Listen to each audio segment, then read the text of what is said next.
Have you ever felt like you're caught between being relentlessly positive or drowning in overwhelm and nothing feels authentic? That's the tension more and more people are bringing to their spiritual search. It's wild how common that is.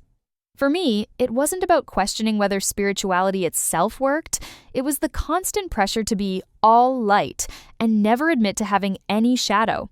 I didn't even realize how draining that was. That's exactly the kind of exhaustion we're diving into today. We'll explore the Ravenbrook Tradition, a philosophy that's not about new dogma, but about integrating all parts of yourself, especially that inner tug-of-war. So if you're sick of one-size-fits-all answers, or you felt spiritually burned out, this episode is for you. We're going to unpack how the Ravenbrook path reframes light and shadow, what the flame actually means, and why spiritual sovereignty matters now more than ever. Here's our roadmap.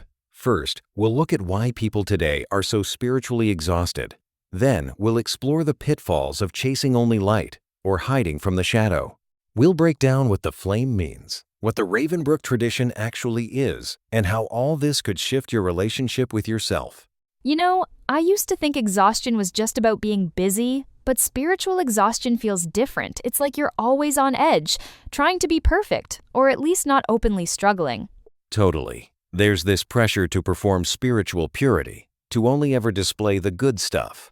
But when life hands you pain or anger, you're left not just with the problem, but with shame for not being good enough. And on the flip side, if you go full tilt into material achievement, you still end up empty. It's like no matter which extreme you choose, dogma or distraction, something's missing. That's the reality for a lot of people. You're taught to pick a side, but the energy it takes to maintain this split-denying part of your experience is what actually drains you. So why do so many spiritual paths get stuck on the idea that you should only focus on light? Why is shadow always seen as the enemy? I think it's because it sounds safe and inspiring. But in practice, denying the shadow means you're constantly running from parts of yourself: anger, grief, even honest desire. It becomes a performance, not growth. And that's where spiritual bypassing comes in, right? You meditate or affirm your way through problems, but never actually feel or heal what's underneath. Exactly. Or you might see people romanticize suffering, like it's proof of depth. Both approaches keep you stuck, either in empty positivity or endless struggle, and both are exhausting. What shifted for me was realizing the Ravenbrook tradition isn't about picking light over shadow, but holding both at once. And that's what the flame symbolizes: conscious awareness, standing right between the two. I love that image. The flame isn't just a pretty metaphor. It's the part of you that can face anger without being ruled by it, and can be joyful without denying pain. It's kind of freeing, isn't it? Instead of battling your shadow or polishing your light, you start seeing all of it as fuel for real growth. The exhaustion becomes a signal, not a failure, but an invitation to integrate. It's like switching from self-judgment to self-inquiry. The flame asks, what is this feeling trying to teach me? Rather than, why can't I be only good? All right, let's get concrete. What makes the Ravenbrook tradition different from organized religion or most spiritual philosophies? For starters, there's no external authority telling you what to believe.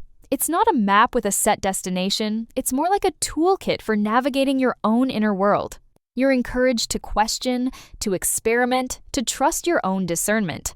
So it's not about following a checklist of virtues. It's about cultivating self-awareness and sovereignty, being the keeper of your own flame, not someone else's.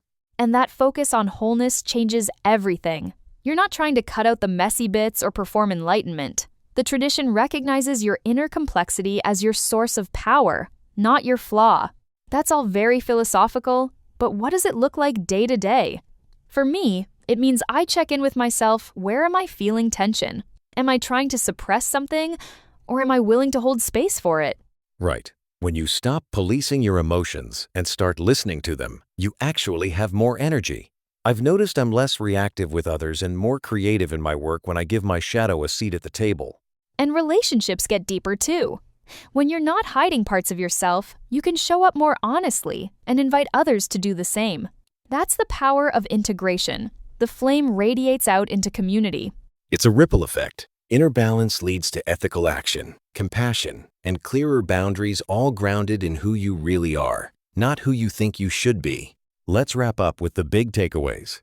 First, Spiritual exhaustion isn't a flaw, it's a signal that you're ready for a different path. Second, the Ravenbrook tradition invites you to embrace both light and shadow, using the flame of conscious awareness to integrate, not divide. And third, self-sovereignty means trusting your inner wisdom, not defaulting to external authorities or suppressing your complexity. That's the core of authentic spiritual maturity. If you want to start tending your own flame today, here's your action step. The next time you feel a strong emotion, pause and ask, what's the lesson or gift here? If I approach it with compassion, let curiosity guide you, not judgment.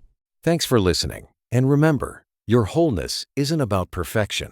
It's about integrating every part of yourself and letting that inner flame light the way.